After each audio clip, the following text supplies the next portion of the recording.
ഇനി നാളെ മുതൽ മിക്ക വീടുകളിലും ബീഫ് തന്നെ ആയിരിക്കുള്ളൂ. ബീഫ് കറി, ബീഫ് ഉലർത്ത്, ബീഫ് വരട്ട്, ബീഫ് ഫ്രൈ. എൻ്റെ പൊന്നോ പറയാൻ പറ്റില്ല. എന്താ ബീഫ് കിട്ടുമ്പോൾ അത് ഈ പെടപ്പൻ ബീഫ് ഉലർത്തുണ്ടാക്കിക്കോട്ടെ. അടിപൊളി ടേസ്റ്റാണ്. ഉണ്ടാക്കാൻ വേണ്ടിയിട്ട് ഞാൻ കുക്കറിലേക്ക് ഇച്ചിരിക്കോളം വെളിച്ചെണ്ണ ഇച്ചിരി ഒഴിച്ചിട്ടുണ്ടായിരുന്നുള്ളൂ കേട്ടോ. പിന്നെ ഒരു 1/2 കിലോത്തോളം ഉള്ളി തൊലി കളഞ്ഞ് അരിയണ്ണൊന്നും നിന്നില്ല അങ്ങോട്ട് ഇട്ട് കൊടുത്ത്. എന്നിട്ട് ഇതേപോലെ ഒന്ന് വഴണ്ടി വന്നപ്പോഴേക്കും ഒരു 20ഓളം പച്ചമുളക് അങ്ങ് ഇട്ട് കൊടുത്തിട്ടുണ്ട്.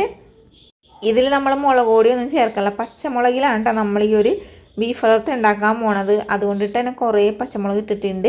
അപ്പോൾ ഇത്രയും പച്ചമുളകിൻ്റെ ആവശ്യം വേണ്ടാത്ത ആൾക്കാർ കുറച്ചോട്ടാ. ഇനി ഇതിലേക്ക് ഇഞ്ചി വെളുത്തുള്ളി paste 2 table spoon, 1 table spoon കുരുമുളക് പൊടി, 1/2 ടേബിൾ സ്പൂൺ മഞ്ഞൾപ്പൊടി, പിന്നെ പൊടിച്ച മസാലയും കൂടി ചേർത്ത് കൊടുത്തിട്ടുണ്ട്. കുറച്ച് കറിവേപ്പില ഇട്ട് കൊടുത്തതായി ഇതേപോലെ ഒന്ന് നന്നായിട്ടൊന്ന് വഴറ്റി കൊടുത്തിട്ടുണ്ട്. എന്നെക്കാട്ടും വലിയ കുക്കറാണ് ഞാൻ എടുത്തേക്കണം. അതുകൊണ്ടിട്ട് തന്നെ കുക്കറിൽ ഇട്ടേക്കണമൊന്നും കാണില്ല. നന്നായിട്ട് വഴറ്റിയതിന് ശേഷമാണ് നമ്മളിതിലേക്ക് കഴുകി വൃത്തിയാക്കി ഊറ്റപ്പാത്രത്തിൽ വെള്ളം ഊറ്റി വെച്ചിരുന്ന വെച്ചാൽ ബീഫ് ഇട്ട് കൊടുത്തേക്കണത്. അങ്ങനെ എല്ലാം കൂടി ഇളക്കി കൂട്ടിയൊക്കെ എടുത്തിട്ടുണ്ട് കേട്ടോ. ഇളക്കി കൂട്ടി കഴിഞ്ഞപ്പോഴാണ് ഞാനത് അയ്യോ ഇതിൻ്റെ ഇടയിൽ നമ്മൾ പ്രധാനപ്പെട്ട സാധനം ഇട്ട് കൊടുത്തില്ല, ഉപ്പേ. അങ്ങനെ ഉപ്പും കൂടി കുറച്ചും കൂടി ഇട്ട് കൊടുത്ത് പിന്നെ ബീഫ് ഫ്രൈ, ബീഫ് അച്ചാർ, ചെമ്മീൻ അച്ചാർ എന്തെങ്കിലുമൊക്കെ ഓർഡർ വേണമെന്ന ആൾക്കാർ നമ്മുടെ ഈ നമ്പറിൽ ഒന്ന് കോണ്ടാക്ട് ചെയ്താൽ മതി. നമ്മൾ എത്തിച്ചേരുന്നതായിരിക്കും, കൊറിയറായിട്ടും അയച്ചു തരുന്നതായിരിക്കും കേട്ടോ.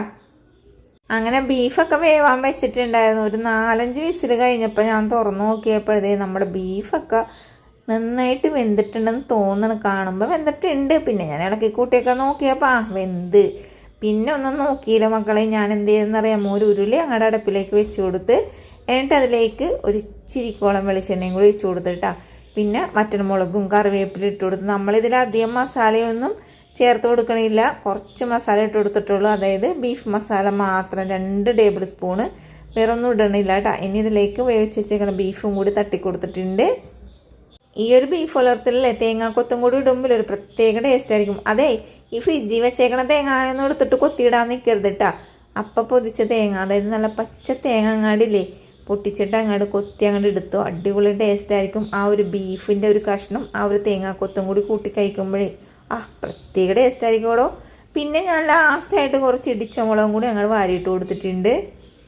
അങ്ങനെ പറഞ്ഞും പിടിച്ചും വന്നപ്പോൾ നമ്മുടെ ബീഫ് ഉലർത്ത് ഇവിടെ റെഡി ആയിട്ടുണ്ട്. അടിപൊളി ടേസ്റ്റാണ് ഈ ഒരു ബീഫ് ഉലർത്ത്. നമ്മൾ ബീഫിൻ്റെ വീഡിയോ ഒരുപാട് ഇട്ടിട്ടുണ്ട്. നിങ്ങൾക്ക് ഏത് വീഡിയോ കണ്ടിട്ടായാലും നാളെ ബീഫൊക്കെ കിട്ടുമ്പോൾ ഇങ്ങനെയൊക്കെ ഉണ്ടാക്കിക്കോടോ. അടിപൊളി ടേസ്റ്റ് ആയിരിക്കും. വീഡിയോ ഇഷ്ടപ്പെട്ടാൽ സപ്പോർട്ട് ചെയ്യണം, ലൈക്ക് ചെയ്യണം, ഷെയർ ചെയ്യണം. വീഡിയോ ഇത്ര നേരം കണ്ടതിന് താങ്ക് യു.